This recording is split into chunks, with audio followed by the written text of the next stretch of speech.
40 жаштагы Марат Жумабай уулунун бутуна 17 күн мурда уникалдуу операция жасалган. Учурда бейтап өз алдынча басып кубанып турат. Анан боолор кыйшыйып калган такыр эле мындай болуп. Бул мен чыкканагымдай болуп калган. Ошо протезди салганда уже ичинен 2 килограмм опухоль алып чыгышты да. Абалым туруктуу, азыр жакшы, Кудай буйрса. Азыр бутумда өзүмдүн мурун бутум муздап турчу. Азыр мындай жылып уже өзүнө келип калды, буйрса. Жакшы, аябай жакшы. Мен разымын, разы кылайын деп айтып, өзүм мындай өзүм ичиме эметсем жок, мага эч деген кереги жок деп өзү Сабырбек Артысбекович өзү ошентип айтты. Бияктан Анатаев Максат деген врачыбыз да ошо экөө жазашты. Бейтаптын айтымында 2019-жылы жыгылып кетип, тизеси ташка тийген. Кийин ошол жеринин сөөгү желип, Борбордогу ооруканалардын биринде операция жасаткан. Бирок акыркы айларда тизеси катуу шишип, баспай калганын айтат. Кыйналганда өзгөчө операцияларды жасаган травматолог-ортопед Сабырбек Жумабековго кайрылган. Бизге чейинки да. Көрдүңбү? Бияка чейин жайылып кеткен да, опухоль. Мунун баары поражение да. Муну шишиги? Ошо башка жактан жасалган да, болчу. Биздики мына азыр ондай болду.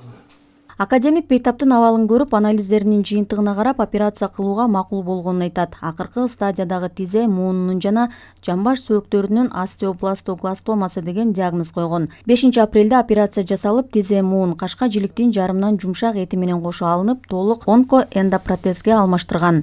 Эти капсуласы, тарамыштардагы жабыр тарткан. Ошолордун баарын жана нерв кан тамырларынан ажыратып туруп, анан ушунун баарын чогуу биротула баарын алып туруп, анан кийин мунун ордуна мондай атайын имплант коюлат да. Ошондо имплантты койдук.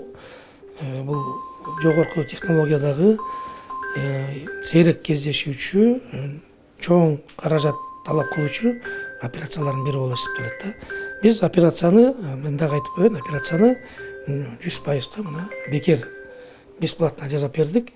Мындай операциялар чет өлкөдө 20-50 миң долларды түзөт. Операция бекер жасалды. Ал эми импланттарды Бейтап өзү сатып алган. Ошол заводдон атайын инженер-конструктор ушуларды түзгөн адам 2 чемодан менен, 4 контейнер менен келет, инструменттер менен кошо биз бул жерден жасап жүргөнбүз да. Мындай операция аз кездешет. Жылына 2-3 мүмкүн андан ашпайт да. Бизге себептен бизге чет өлкөдөн да көп келчү мурун. Мындай операциялар сейрек кездешет. Жылына 2-3 учур катталышы мүмкүн. Акыркы 2 жылдан бери мындай операцияларды жасабай калышкан. Ага чейин 2005-жылдан бери Сабырбек Жумабеков тарабынан 70 бейтапка жасалган. Казакстан, Швециядан келип тизе, кашка жилик сөөктөрүн алмаштырып кеткендер болгон. Бурулай Пусурманкулова, Рахат Жаныбекова, Бексултан Курманбек уулу, Ала Тоо 24.